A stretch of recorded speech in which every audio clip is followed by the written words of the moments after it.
ɛwɔ no enti Awurade adom a ɔkyena anopa sɛdeɛ metena ase ɛna anopa yi no ɔkyena anopa nso metena ase ahwɛ nipa ɛhyɛ bere mu aka nipa nkrabea ɛde akyerɛ mu awredi nkɔfoɔ star akyerɛ mu deɛ ɔmo yɛ wɔ abrabɔ mu a ɛbɛma ɔmo abrabɔ adane abɛyɛ nhyira ɛno akyi no Awurade yɛ adom a afei ɛna me bɛfira sɔrɔ ase ɛwɔ Kumase ha Kumase branch no afei ne yɛbɛfira ase na no nso no baabi a wofiri baabia no wonya fa car ebesi Kumase baabia fa car besi airport runabout wobesi airport runabout a also wopɛ Kings International udru Kings International hɔ na ɔmo conference hall no ɛhɔ ne baabi a makɔgye Awurade adom a ɛyɛ September ending ana me free ɛsom ase me free asɔre ase na masɔre no week bia no mɛyɛ no twice memenda bia no ɛyɛ counseling consultation sɛ metena se ahwɛ nkɔfoɔ hyɛbere mu aka nkɔfoɔ daakye aka nkɔfoɔ deɛ atwam deɛ asie ɛne ne ɛbɛba enti memenda anɔpa bia no anɔpa 5 o'clock pɛpɛpɛ no na matena se ɛdi saa adwuma no ɛwɔ Kings International ɛwɔ airport runabout ana ɛyɛ kwasia da bia no masɔre no yɛato din sɛ after church nkɔfoɔ akɔ masɔre awia anɔpa no awia na me nso ma start me de awia 2 o'clock ana me start asɔre no yɛbɔ from awia 2 na kɔsi anwummerɛ bɛyɛ sɛ 6 to 7 tie me ye obi biara a obɛba program ni bi no mato din sɛ brame nto nkyea ebi a wakɔ asɔre akɔ unhunu nyame nyam unhunu nyame tumi da bra ne behu reverencia apa life na obehu me a Awurade na me so ebema adanse a ochefa me numbers in a good screen ase no ubetima frɛ me e was 0242 88 4435 0242 88 4435 and 0244 88 1455 0244 88 1455 Reverend Sia Apai Life. Wow. Udim, Papa. Sir, Reverend Sia Apai Life. Na mi so the way amount for chase GD Reverend Sia Apai Life. Mekai ebrebi na me nua baba ko ewo fie bi. Na odu din nko a ebom pa say Reverend Sia Apai Life nyame Jimmy. And because already say Nyankopon so far udi ni so je no. Kwan ben so. Efiri na opawo. Na de bia no uprichi wo Radio Mercury. Ho na minim say uprichi. Na mtaka sanso of Fox FM. Very good. Na de bia Radio Mercury bia no anopa no. Okutie but na onyu bi o you apaya mami life. Apaya mami life. Na me desre no because me minimo times say anyu mo ne de bia obo no Sunday ti one day na me nte enwum no biem ti me se me kobo ne pro no nti metian se apaya nyame jeme mama wo apaya nyame jeme mama wo within 3 months no na mama no afefuru na me friend sister prekope oberate Awurade mfa me so enche ne ba wunyame no enche ne ba na oho nti entem se de bia mi hu a na aka me na woni ma enyama me ma boto nene edi ehinta sem na wo ma me ne mahwefo me pese me kasafa enkrabia eho enkrabia obi kro bebu se edi ne enkrabia ye ka enkrabia ene se onyankopon ebo nipa bia ba asase we so a nyame na obo nipa no odi nipa na tenase ebisa na se asase so a wo kɔ no obotaye ana wunyina so pa enesen asibia me pese me kɔ ba bi te se Ghana ana bia me pese me kɔ ba bi te se ebia Ghana Kumase wase kɔ a wo kɔ no obotaye pa a wo de kɔ no enesen wa kyerɛ se bia me kɔ no ebia me de me pese bia me kɔ bɔbɔ ebia me pese me kɔ todwom ebia me pese bia me kɔ messenger ebia me pese me kɔ cleaner so ntino nyame ade a wahyehyɛ de ato hɔ ama nipa biara enti onipa biara no onyame de ne ba asase we so a ɔkra onyankopɔn ɛkyerɛ no ade a ɔbɛyɛ enti nkrabea no ɔkra no akyerɛ nyame sɛ kuro wei so ana mpɛ sɛ mekɔ na mekɔtena esi yɛn kasa ne ni Awurade bɔ mpunumpu de ɛyɛ ɔdom bi ɛsɛ Awurade dom me sɛ me nkɔ yɛ dwumadie bi ɛwɔ ɛyɛ ewiase ase ɔnsɛ nipa no ba one ɔde ne nkrabea no ɔkra firi onyankopɔn hɔ ɛkyerɛ onyankopɔn ade a ɔbɛyɛ so ho na unsɛ sɛ yɛkan ɛyɛ Psalm 8 verse 2 a yɛwo akwala bi a yɛbɛwo akwala no amoa nansa na ne nsa a wamoa no ɔse firi nkokɔ anum ana me Awurade masiesie ahoɔden atamfo nti ti akwala bi a ɛbɛ wiase a ɔde ne nkrabea no ɔde firi onyankopɔn hɔ na ɛba kyerɛ sɛ Awurade de ne nkrabea no hyɛ ne nsam na ɔde aba asase wei so enti no kyerɛ sɛ nyame deɛ ɔkyɛ adom no ɛma no so obiara so enti no ɛnnɛ mewɔ ha sɛ obi biara spiritual realm sunsum mu no ebi a nkrabea ɔkra firi nyankopɔn hɔ sɛ ɔbɛware ɔkra sɛ bi a ɔbɛyɛ ɔhene ebi a ɔkra sɛ bi a ɔbɛyɛ doctor ebi a ɔkra sɛ bi a ɔbɛyɛ nipa titiriw ana spiritual realm sunsum mu wiase mu no yadane no a ɛna obi bi a yadane wɔn nkrabea abutu no Awurade nam me so megye wade yɛ de ama wo medas papa obi kura so bebusa sɛ ɛba ne sɛ ne nipa dasani wasrɛ ɔdom ne animonyam ne nkrabea firi agya no nsɛm sɛ ɔde bɛyɛ n'adwuma awɔ asase so na adamo no ka ho sɛ magye afiri wo nsɛm ɛba ne sɛ ne kwan bɛɛ so ne nipa dasani ehu a obetimi aboa no onsɛ bonsam so n'adwuma a wɔyɛ no no yɛkan Ephesians chapter 6 verse 12 a ɔsɛ yɛfiri sɛ ɛnyɛ yɛ ne honam ne mogya ana ɛnya na mmom yɛ ne mpanyinie ɛne atumidie ɛne wiase esum mu atumfoɔ so nti yɛ wɔ ahonhom wɔ hɔ a wɔn adwuma wɔn yɛ ano sɛ adeɛ bi a onyankopɔn de dom yɛn no wɔn botaeɛ ne sɛ saa adeɛ no wɔn bɛyɛ den wɔn bɛsɛɛ no na mibusa sɛ enipa dasani wote hɔ na wampɛ onimdifoɔ na sunsum nipa bi sɛ wɔbɛbɔ nkrabea ho ban a etimi firi nsa ebetumi afiri nsa sɛ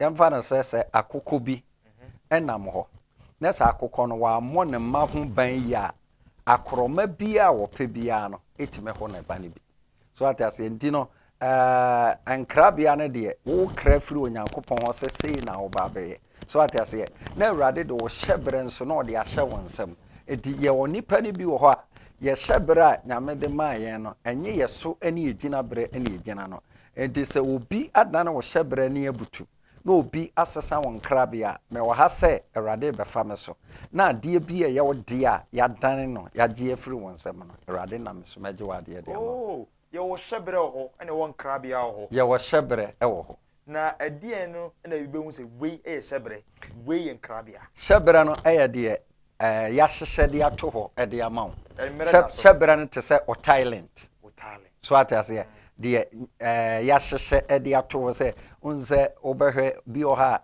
na ebi osua bia na nyame akyɛ n'adom na ebi a ɔyɛ nnwomtoni obi a wobɛhunu sɛ bi osua adom no firi ase firi ne mmɔfra ase ebi a ɔne nkɔla ahyia korɔ sɛ me deɛ meyɛ doctor obi wɔ ha ɔne nkɔla ahyia ɔsɛ me deɛ meyɛ footballer so eti no adom no efiri ase kyerɛ sɛ ne hyɛbrɛ no deɛ yɛahyehyɛ ato hɔ ama no ɛda adi from ne mmɔfra ase but sɛ wɔamfiri fi papa mu a wobɛhu sɛ adeɛ no yɛadane no papa yɛhwɛ adeɛ wɔn a wɔn hu wɔn hyɛbrɛ no deɛ sɛ wɔn didi yie na wɔn a wɔn hu wɔn hyɛbrɛ no wɔn nkrabea no esi abɛyɛ ɛyɛ sisafɔm abɛyɛ abenebene abɛyɛ ɛyɛ tam na ɔde abɔ ne bo na ɔbrɛ na ɔwɔ ɛyɛ twɛtwɛdɛ ɛwɔ ɛyɛ asetena mu no na ase yɛnya wo na onim sunsum ahintasɛm no bibisa sɛ wɔn a sɛ bi sika tɔ mu nsɛm a obi atimi hu sɛ papa wei onim adwuma a yɛfrɛ ne sɛ business onim yɛ paa akora wei mihu sɛ onim nwom to but ɛnɛ akɔyɛ wi nom saa dwumadie wei ne ɔha wei yɛde ba ɛyɛ waso ɛyɛ anaasɛ de ba ɛyɛ ɔkonkoro bia megyina sɛ wasɔre dɛm wɔ a kwan bɛɛ so na obɛtumi agye nipa no firi ne haw mɛda wase paa m sɛ obi anim sɛ me national anthem a metae ka no sɛ woyɛ adwuma bi na nyɛ w'adwuma no a me woba me nkyɛn a mɛtumi akyerɛ wo adwuma a woyɛ bɛboa wo wobrɛ aso sɛ woware Wow. Nessa aware no kwan asi emu ato a Awurade betima fam so ba bia wo ho kafo no metima kyerɛw ama akwa akohia no. Wow. Waade bia yera na wonhunu a oba metima kyerɛw adekora yera no ba bia wo. Ohun nipa bi wakwantu mote ne nka kye so awu so ote ase. Nessa wo frɛ ne nkwa Awurade betima fam so so awu so ote ase o metima ka kyerɛw.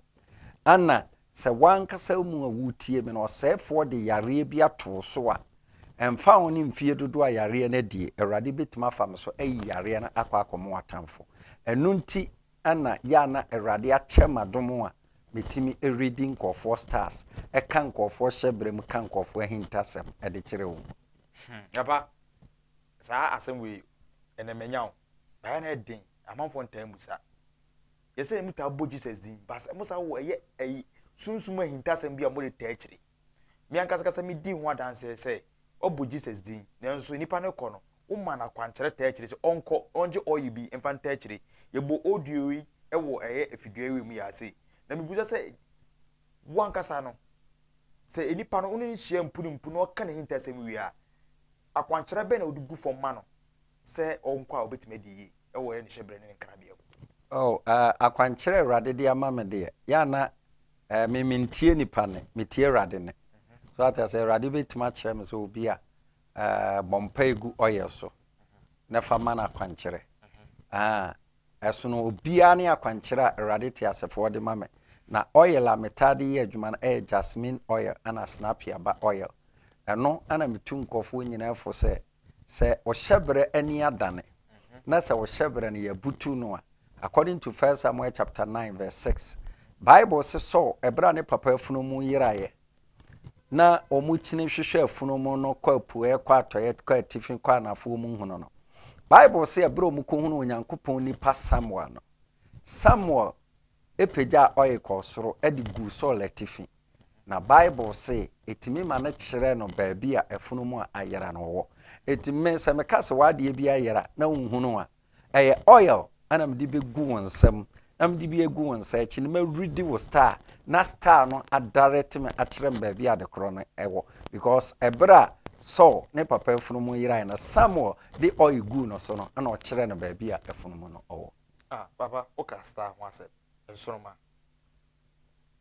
enipa dasani senka etwase owo ba at the age of 3 months akra ne abie no odukuma odifu bi no obusa eye ne nsoroma adwuma wo so ye ansa kra ne aboho ban ana onse wohwe enkramosom mu a kramoni ye wo no na onya 7 days na ya reni 3 ho na ye de na kɔ na malam ho na malam no everyday kramoni na star already na star no ahwa amana se nipa ya waba wiase abrabɔ no ebe kosen adwuma ben ena oye a ebe mana die enti wo hwe nkramofo no a ye wo obi a wo benso obetima ton katea firi ne mofrase kopim so obewuo obetima ton kwadu afiri ne mofrase kopim so obewuo obetima ton kokwa afiri ne mofrase kopim bre obewuo obetimi asesa sika afiri ne mofrase akopim bre obewuo obetima ton wo wa ya woro no ho patu skeleton eye direction a omo no eye ya na okono spiritual master karmoni nsore preko penko ware o obeware a ne bre so se obeware a na okono spiritual master onu reading star no ahwa ma na se aware a wo kono ebeboa wo na aware no ebegina na aware no anamuntu na bekwa akusisen so entina meka se onipa bi a wo ho a uhia spiritual master a obetima read wo star no ahwe wo brabom aka de atwam de asie ene ne ebeba wo hwe nkramofo a omu oskasen kristofo bebree but ye kristofo no so aye ni hwe no yen ene yemfa bibia anya hwe se on de chese bibia ofa na se wafa bibia tra eti na metu obi afo se bra menchen na me read wo star na me count de atwam de asie ene ne ebeba awrade ya domo a ochena anopa enya sori na me yo na emu metena se amanyame ma akwankyere wiase aye wo no se be ya nkyere wa ka don sa benkum ene didie etu obi biara obetu anamon so ababe hume no awrade nam me so ebesesa wo hyebere na oba me read wo star na ma kyerɛw adwuma wo ye ebeboa wo aware a wo pese wo kɔ no be ma no oye wukunu anase be ma no onye wukunu tuanamo na bra na behume na obehume a Awurade na me so ebe mu abrabo adane ayinhira wonim asem bi esi maame bi eba me nchen na maame no baaye no one ne ba girl ene baaye o ma ba ho twice into the third time o sa baaye no ana maame no kase nyame nipa me bai one be ma bi ene wo ho na be ma no kura ni ho be ma na tukwan me bai nyem ekọ 9 months ɔte akwala nka ɛwɔ ne yam ɔkɔ hospital a yɛse akwala bi anem na me nso so no me mmɔ bayi because me hunu sɛ ade ɛkɔ so no maame na nkasa na eyi akwala no afiri yɛfunu ne mu eti maame ma akwala no direction me ma get no direction so onkoye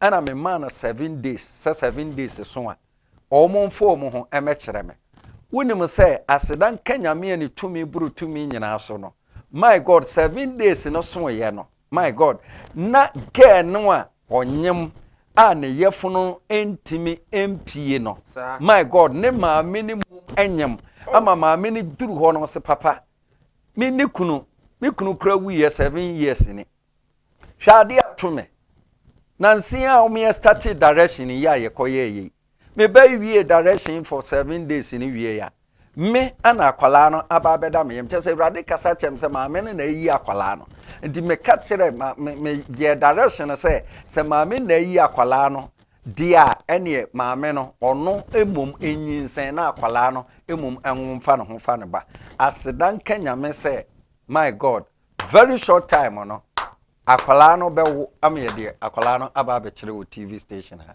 papa me penisa na asemu atwema adwa ba ye star reading no de twa se enipa da se ni kura wonyem na wammo aye akra no ban na ne nsoroma so a ye nwiama imu ana se adamonika honfui o payfui omutimi eka akra no star hye ho oh se ana me ka se onze wiase no se we star star de obi ntimi nnum no so atiase ye but me hunu se sunsum wiase mu no maame no asore tia ne ba no eyefo no a ompese ne ba no ebetima ye den awo afa ne ho afa ne ba so etimi hunu ya na nam se dabi sa wo na wo ye sa de a ene wo abrewe wo nam hoyi woni kunu woni hwe ene akwala na wo wayi akwala no edi akwala na akɔhye baabi no mema akwala na apie ewo wo yefunu mu ama wo ba no so afa no ne ba no ba ye ne ba no ka chem se papa afi na mete akwala na nka ewo me yefunu mu pa se me hunu se menyem so first no okɔ hospital cry is ye hu akwala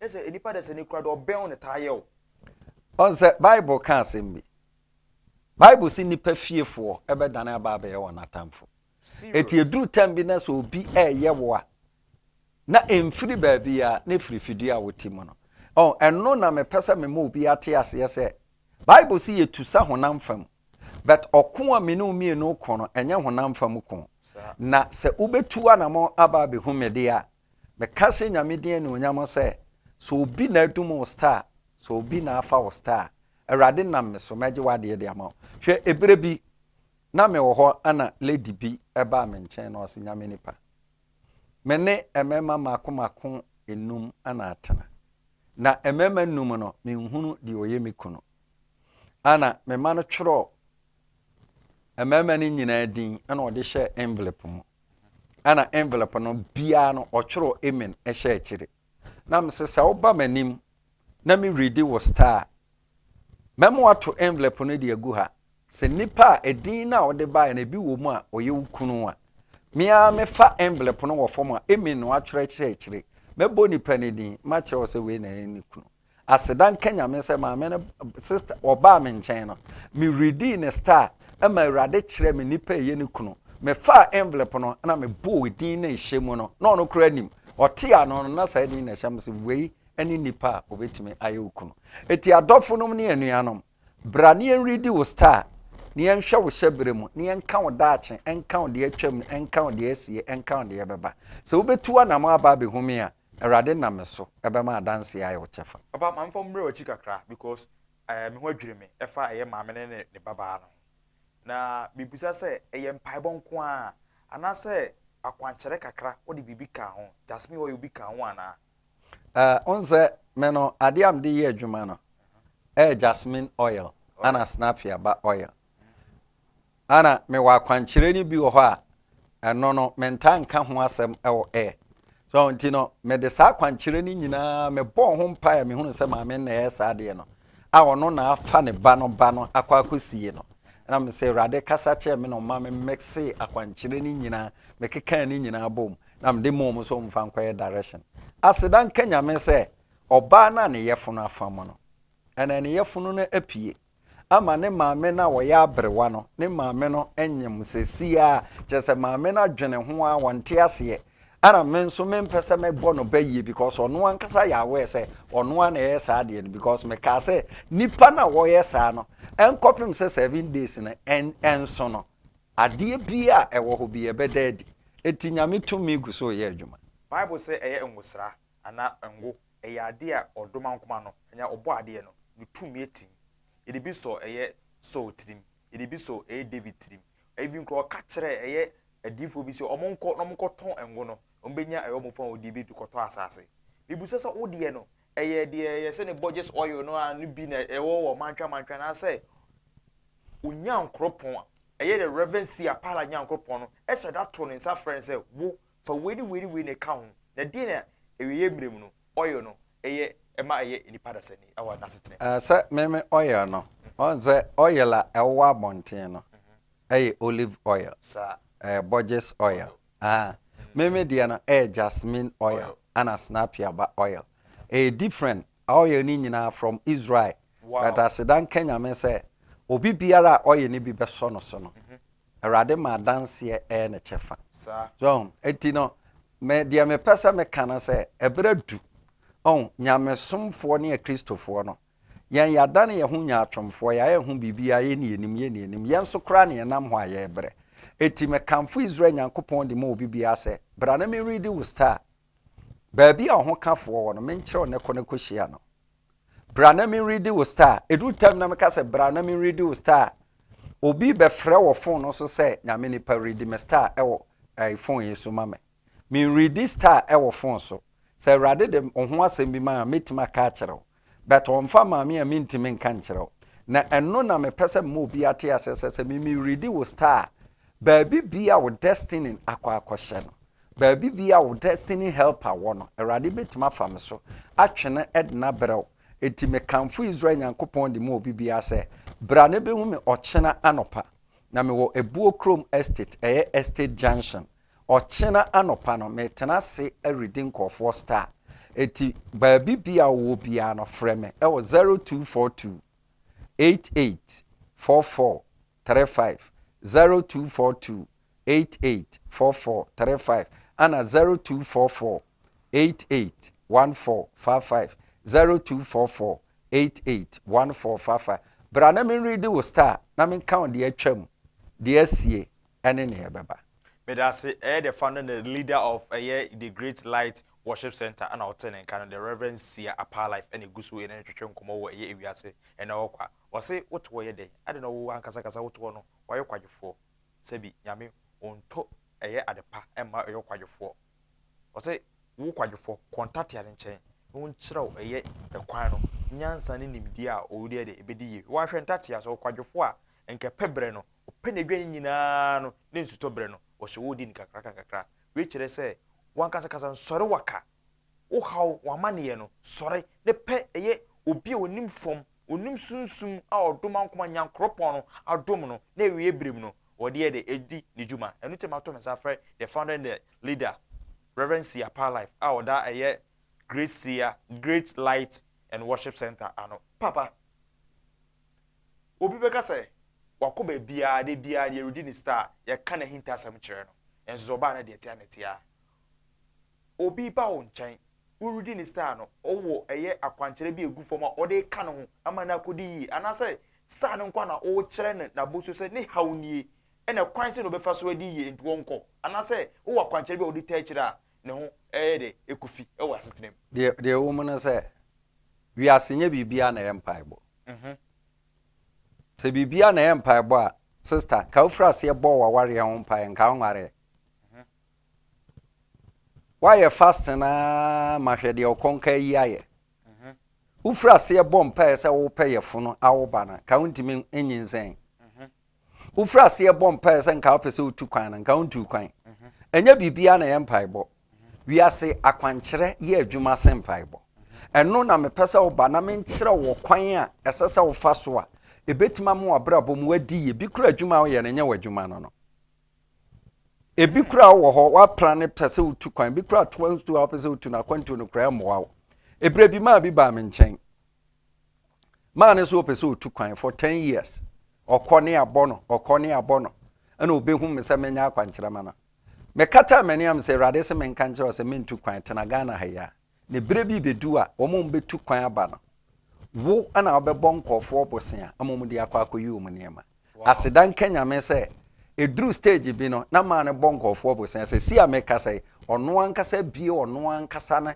bank loan a o mankofo loan a eye ne bank a wabie so ntino esono bia ne nadwuma na no na mekamfo Israel nyankopon de mo obi bia asesa oba behumi a erade na meso ebemo abrabo adane ayinhira Bedas papa no go tell me gina snap ya ba na Jasmine oil no if you say see na me text message obi busa am say eyo oho and obenya bi ana say okoba bi bia obenya snap ya ba no ayisu na mera ni bere ben na ye yisu no obi betima to bi keke say o de kwakoye na adwuma ebu omu oyo so ye galamsey see na o test me o so ye galamsey ni obetima be je snap ya ba no ana say this o aka to de akwankyere bi guso onse asase bia ewutumi edi asase no so so atase ana wiase nya adwuma nyina na ye adwuma bi wo ha nya wadwuma no no etime wo ba maje akwankyere agu oil na mede ma wo no so na ma kyerɛ wo ade ade bekɔ akoye nti oil na de ane sa akwankyere na de je se memensem ana wonsa beka na wonsa ka na me ma kyerɛ wo ade ade bekɔ akoye na me kamfo Israel nyankopɔn de mo obi bia se obi biara obetu anamo abɛhwɛ machi kwan ho na nsɛm bi sei na onuaba ma bi a kyerɛ sɛ bank manager pen waye filling station manager pen wa ko Dubai kwan so kyerɛ sɛ waye adwuma bi oyɛ bi emfa twan say run about no ana onuan eba me nkyɛn to obaye no na osi nyame nipa me brɛ pa sesia no obi a makɔ school aduru akyiri mabɔ me diploma nyame nipa eniema nkoyi me brɛ too much me kata mani am se erade se me nkanche o se kokrom ne kodo ohwe manim se ya na ne onkonu krom kodo me se onkoni krom no onkodo obi onum obon degree ono no okita ne set papa bi a obɔ na tie me se fa tie ne to ho erade se me nkanche o se uyi edi wo kokrom ne kodo no obi sam se papa den am se erade kasa kyerɛ me wo na na ebewuo no oja wasase oja okokofuo uyi edi wo kokofuo mu ho ohwe manim din wose nyame ni pa asema aka ne ye no kore ba se me komi krom pa akodo nkurasefo ne mu dodo sen na ayi baba we mi ntwa no memo ato aso we bi si bible mu onso odefo no wose maye bibie bi na de na betimi de akọ osoro ayi memi Kristo ka kyerɛ ne se ade so oton ojapade nyina ma nyankafo ɛhɔ ana obetimi ne ma de abo mpunumpu heaven enti we kyerɛ se ahintasɛm a woka no ɛdamakoma so on se ade awrade te asefo ye ne se ebra me ma opanyin na kwankyere no oye na dwen se onye betono a study hunu se wo bre to oye no osinyame nipa asema o ka kyere me no kro mi na na ebewuo no oja me kokofuo batankofo se me na na ye baifo ndi me mpese meko am se oyi edie wo afuo mo na me ma na okọ no me ka kyere ne se me ma 30 days okoye adwuma na for 29 days na ofe wahunu say still ano enkoyi me wo ha na ofre mo se nyame nipa in fact we had me hwamo pao na me se adan also ma me 30 days and 29 days na asante kasa yesi edwa bebe ifra no pa me ya nka menye yi me hunu hwe na me se rade ti asefo kasa kire me faka na sa bra kumase oba ofa ka ba na manager Jasmine oil na me se rade se men kan kire wo se wo nana eye kokofuo na odi gya wo no tete ho no na eho no ayo makura ana omu firi ho ekosi edan foforo ewo baabi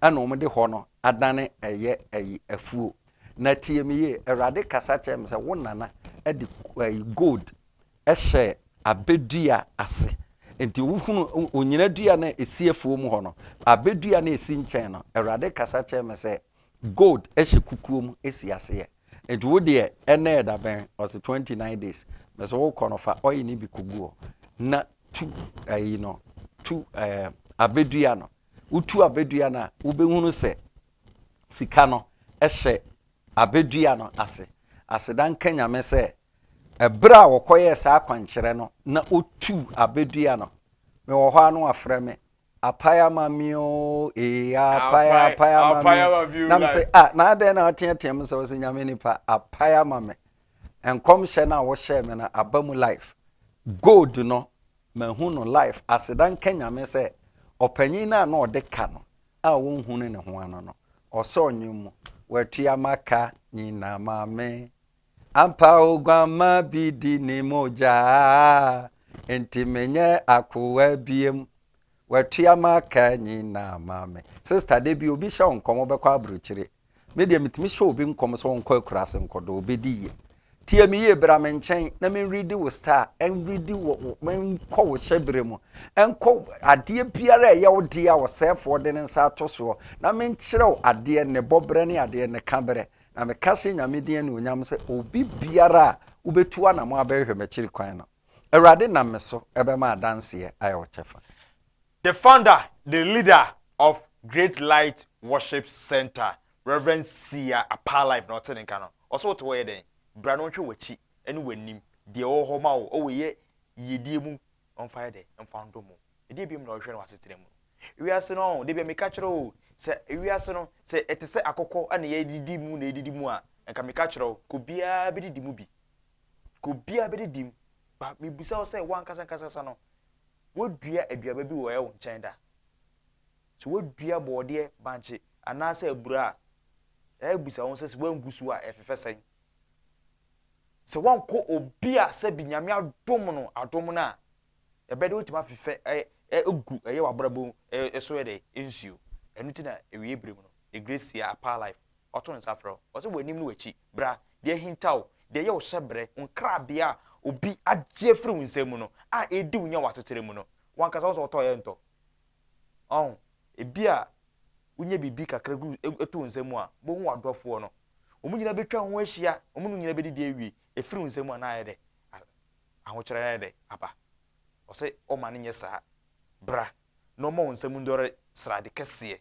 na wadɔfo no watamfo nyina medidi bi opɛde ebiem papa ede nko anyankopɔ de dua wo mu saa fitis trezane yes me kra me hu de menka e fiti good 35 years nyame de o eye adwuma saa enti nko retire on say aduma chede egu ahodo bebere o mu saa ba wo de wa ya ache minima sofo bebrebe o ma ba mu kɔ ba nko a de otim a ahobrase esu na Awurade de amam no so Bible say de obre ne ho ase no me Awurade mema no so ya na omumu no ya na ahantan ne ahomaso no edoso obi adwene ye ne sɛ otimi bompa ne manifrafo hu na de a na ɔno ankasa nim de obi adwene ye ne sɛ otimi bompa e ama obi oyɛ bafan etimi nante a na adwene ye ne sɛ ɔno ana nadom obi adwene ye ne sɛ otimi bompa e ama obi oyɛ boni timi nyinsan a na ofi sɛ ɔno ana kyɛde tie me ye de me pese me mate ase ne sɛ Bible sɛ wo bebrɛ wo ho ase a me Awurade mema wo so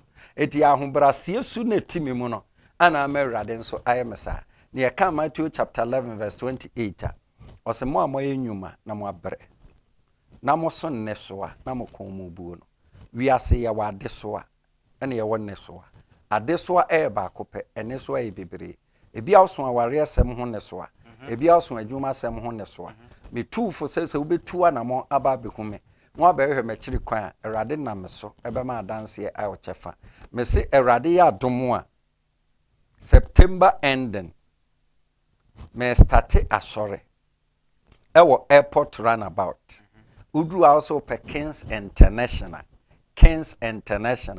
uwura hɔ a omo conference hall no ɛhɔ ana me start asɔre na memenda anopa bia no meye counseling and consultation.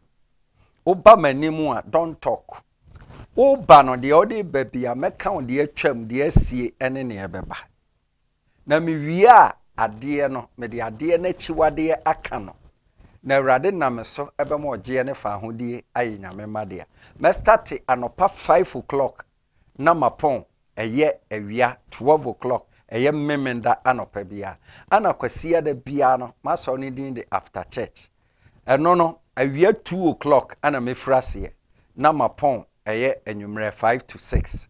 Na me kamfo Israel nyankopon de mo obi bia se asore na ya to din se brame ntonche no ebia wakwa asore akwa wunhunu onyame nsenkyere ne de oye chinyefo opa dance adi omra no mehu reverencia apai life na me kamfo Israel nyankopon de mo obi bia se wobehumi a Awurade na me so ebemo abrabo adane ayinhyira Awurade ya dom a ochena anopa de me tenase aye counsel and consultation ewo ebuo krom estate junction ti ano so ubesi airport runabout baabi a wufiri baabia na airport the whole Kumase ba akope ti baabi a obesi bia na faka besi airport runabout usi airport runabout wo se uba ebuo krom estate junction ebuo krom estate junction udru estate junction ho a from me number 0242 88 44 35 0242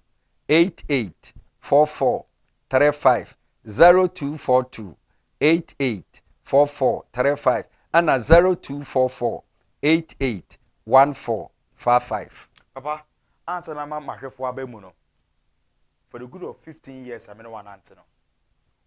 Be one nka say me na me ye. De bia eraditi asefo, yemfa asedama Kristo. Yemfa asedama eraditi asefo. Adeti no nka say enmunyam oji ama ho. De bia no so usa obi yare ana nyame fa wo so na wo sa yare a wo se yemfa asedama eye onyankopon. Yemfa asedama Kristo. Ene yai wo se eraditi asefo na de asedaba ma no. E wo ha se mamonita for the good 15 years. Asofo wi nu bim no. Omo yo say me ene nyame. Me ni nyame no. Me na msa na yare. Me na nyame fam so me sa na yare but wo de wo sa yare ni ya wo se yemfa asedama Kristo. Yemfa asedama eye eraditi asefo no. E de ne yitasem for sa asem no. Dear me person many penny ate ase na se metimi mani frani hu na de ana nyama ho aden metimi ma asosiefo te asem ana nyemi tumi metimi ma mpache sore nante a na nyemi nimdie bi ya adom bi keke ena Awurade de adom me me dua bi ho abana te se me na nka me nso so me ne hwan ya adom bi na aso me so o eno na me pese me mu bi ate ase se bra na be hwe me kira kwan Awurade ya adom a ochena anopa me nya sorry me tenase ay counsel and consultation oba manimu a don't talk oba me count de atwam de asie ene ne yebeba we kura no ene ye bie phone line tumu na se Awurade yi nkofo ahintasem adia me ka kire wo mu betenya de me ka kire na wo se wo mu enege na wani nyi se oba be hume because one kasa mu wo problem on onyame kire wona we ni hafo ene wo mu ye kwadwefo etire se wo ye ni ha na ya kwadworo de a onsosidi ewa brabomu but se obetu ana mo abehwe mekiri kwan a me kase nyame die ne onyam ochena no pa 5 o'clock na matena se ewo buokrom estate junction mepon 12 o'clock oba me count de atwam de asie ene ne ebeba etino tu anamon na behwe mekiri kwan na be nhira e de amon But I say a reverencia pa life and out in Kano, the founder and the leader of a great light worship center and our day water in Kano. On the other for also or how be amanye be our person in the check. It be my home to phone out to move to my for 0244 88111455 0244 881445 and 0242 884435. Also be to my bedroom so the hinter one kasa wabra boom on crabia and the saying papa wa say o say ne oye krado we bie ne plato ama wona oboso adesoa oso wana wa adesoa ne ndesoa wana ne komubu eye Awurade ti asefo ho na ono wadom no eye animonyam adom tumi a odom ankoma no ade ama na ene wie brem wo twam ene oso so ha ne say brem na oso so ono mfa no so na nyankopon enso so enka wo hinta asem enchiro hello pacho odi ne be okase free hello hello Also bet my for 0244 881 455 0244 881 455 and 0242 884 435. The Sia Apa Life. Papa, we make a show. 35 good years in ministry, prophetic ministry. Yankopon emane won to that. The bia ofaso ese nipa eyare. Ofaso kan nipa intercept. Papa, maame onuadofo what wo ye den. Adeti na o ma eye wakasa no ohaw no aye wo we kwanana. O ma ohaw no abe ye so kese. Amo haw no papa wonu say nipa da sadi o to bia o ma ban butima ohaw no ehye no so. Hello, Pacho, did you be your free? Yeah, good evening. Good evening. Pacho, free wasa. Wasa.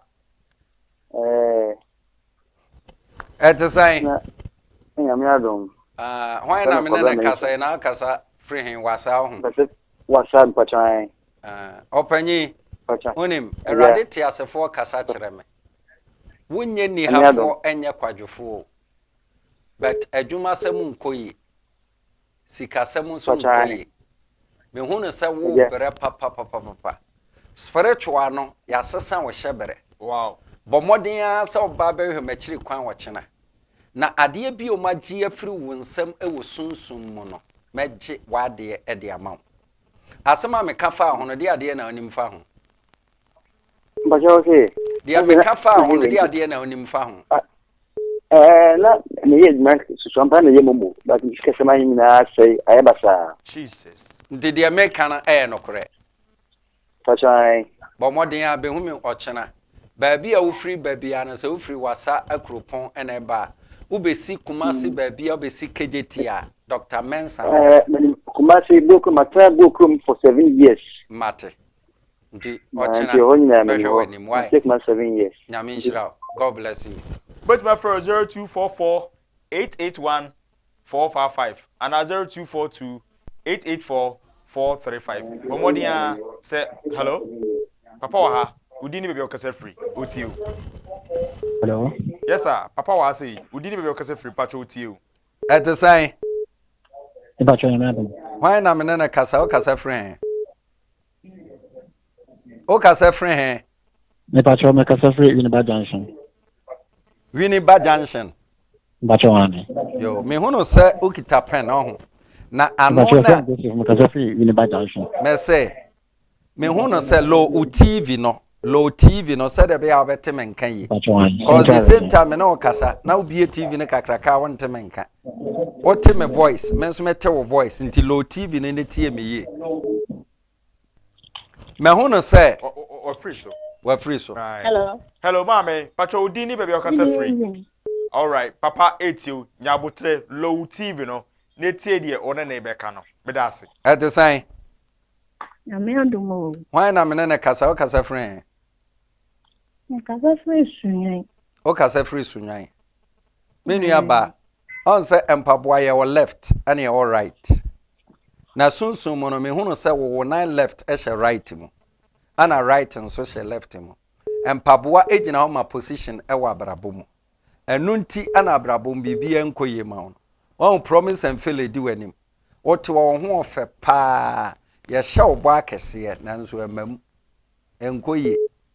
Bomoden a na ochena bra ne behume. Wote asema me kan ye. Di ade na onim fa ho. Yan pick you obi foforo. You can call me right now. 0244 881 455. Here the great Reverend Sia Apa Life, the leader and founder of here the Great Light Worship Center. Oh, if you do, I say, dear no money, dear o crabia, I get a flu in seven.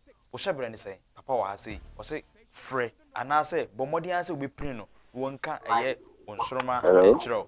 Hello? Yes sir. Papa, low a year radio set no. Mammy, now one papa. All right, we didn't even be free. Low radio no, low TV no, low TV no. Yet TV no. Me pacho, low na, me am pick you obi foforo. Low TV no. Oh. You can call me right now. 0244 881455. 0244 881455. And 0242 884435. Hello? Hello. Papa bachote menka. Metonka. Bacho low eye u TV volume no. Papa wa say nenya Melo no. ene ne kasa. Opanyi etesan. Na me adomo eja. Utie ye program yi de. Na mpacha mi tieri pa. Ade be pa na wate a ato akoma so pa. Ti wa ukasa no bi wa ukansam trenkofo no. Na unse we power for atoma kuma so pa nkina ma no so. My God. Opanyi unim. Erade ti asefo kasa chem nya wosu ni ugina bre na ugina no. Sunsun mu no. Me hu no se chine yesi wo so ne yadum no. Chine yesi wo so ne yadum no. Chine ye gina ho ma position. Ti erade kasa chem se nya wo so ene wo position ena ugina no. Si kasa mu nkoyi, adwuma se mu nkoyi. Yare enso ha wadwene. Bo modin a ne behume.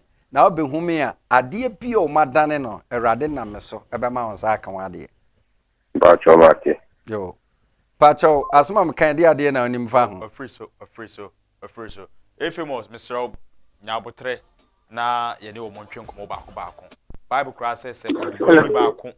Obi gina so. Hello. Me pacho Jom TV no. Jom no. Pata ba program no. Low TV no. Why? Low ni enkasa. Hello. Pacho dini baby okasa free. Papa aye cry do uti o.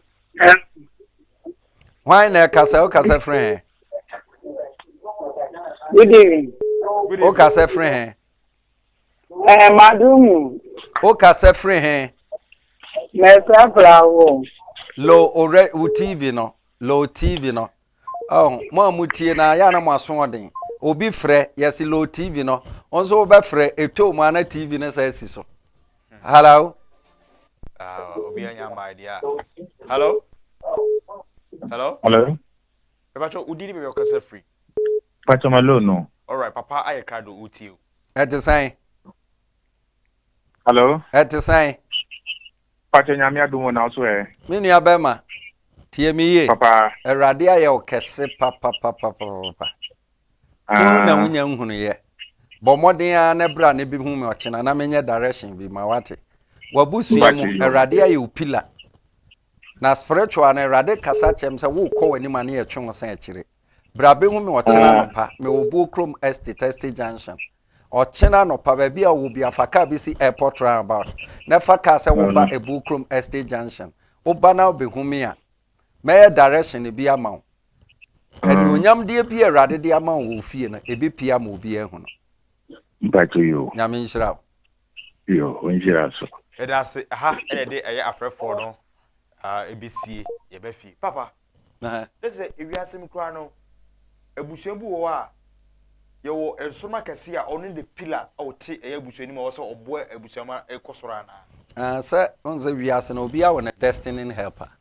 So ata say ndi no abusua bia no ewo nipa nyame asiesie na ama abusua no. Say urade betima fa no so ama abusua no nipa nyina ayeden adi ana obi apagya. Eno ana wa ma amien ready wo star. Obenso obi atena saa wo hyebere no obi atena so. Eno ana asante kasa mu no ya ka kasa bi so se me de me hyebere na ba yo nanso obi ana asesa no.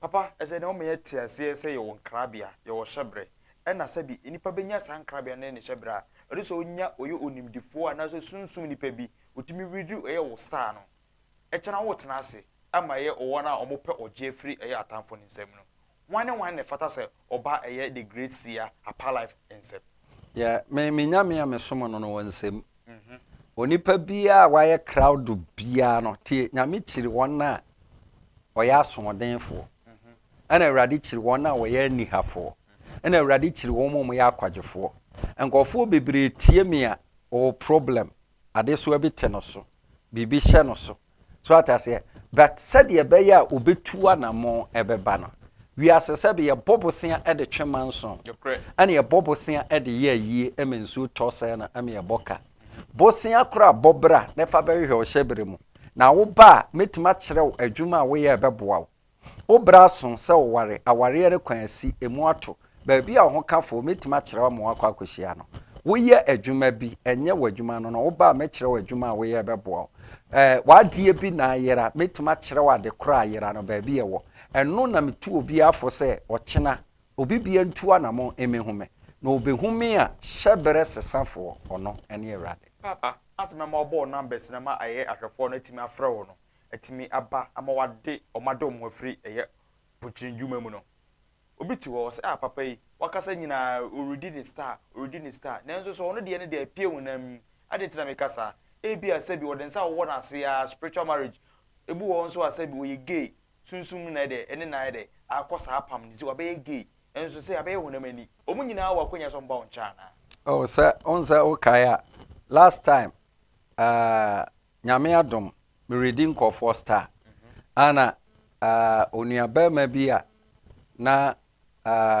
owotafo kwan mu ho na chese honhom bi awaren for so many years John obi okras to me bi timi ware no chese ono a wo ho a said ye wokan no na odin se wurura na se na ne ho ba wase ne ho ato no ba ma bi ultimate twetwe ne ba ma chese ni nyina na spiritual marriage esunsum aware na obi bia wo ho na bunsi atontentan na ye de acheche obeso dae na wudware nsuo mu obeso dae na wudidi obeso dae na ebi a ye wo ho ade spiritual na etumi bi na wa na sesa etumi na eware wo na toyare bi ma wa obenum wiase aduro nyina bi enkoda ana obeyi adwuma ya adwuma na enkoso da because spiritual no mo dan ka wo sunsum eno na metu obi afo se tumi bi aware wo na se tumi bi edi wo so a brana memfa de na achiwade enka no because ade bia wo na achiwade ade bia wo no bobre obanam de ade na achiwade ka no me kamfo Israel nyankopon de ma so obi biara obeba me nchen no Awurade na me so ebema adanse ya wunni bi da won so so obedi bi eti wote ho etwen akwakosi daban nyame nipa wutie me na wo hwe me medin e de Reverend Apai Life me da sore ne din the Great Light Worship Center ano Awurade ya dom a ochena anopa enya sore na meyo na emo me tenase amanyame ma akwankere wiase a ye wono sebe ya nkyere wanka ode nsa benkum ene didie bra ne behume na Awurade na meso ebema ade biara eye wo de a ya gye afiri wonsam ewusunsun mu no Awurade na meso megye wade e de amaw enti wonso so te ho etwen akosi daban ochena nopa me wo Ebuo Chrome Estate Junction ufri airport runabout na oba Ebuo Chrome Estate Junction TME after programming obi biara obefreme wanya kwan amfra obefreme no na hintasem bi Awurade bedan na di afa ne ho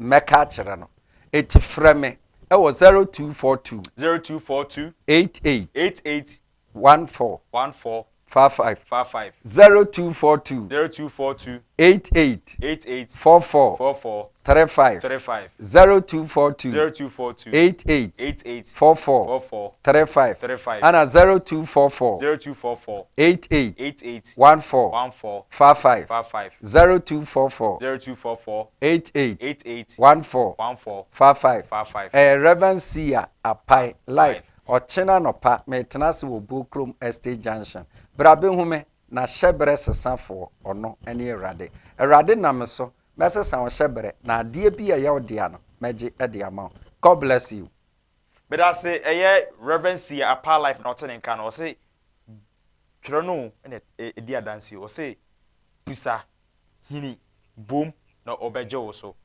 Awurade wode na koa na funa ni difuo a ene ewie brem no wodi djuma no se bra be hirim prom no kawo haw wa mane e kire no na Awurade be fa no so wasa wo yare o se o eye Bokrom Estate Junction bomodi aso be friend no 0244 881455 0244 881455 and 0242 884435 ne Bible say yen kra yen musa ono oyo domfo nyankropo no o se wa musa onfa ma so wan ko na omanya medifo bi anka wo hyebere na wo hintase ma wa papa ma me woto na why say see you asetre mu wonu wan hwehwe wo hyebere mu a woto na why esie on so wan kasa waka wonu tuma asem na ewe wo no eno ayekum ya twere ma meti ase say o how arewo ekum kra woto wa ma okra ewu ama wankasa wa ofiri atasefo asase so ana hwehwe wate bopunu wate kan wo hinta sam kire oyo papa eye the grace ya obejo so besrew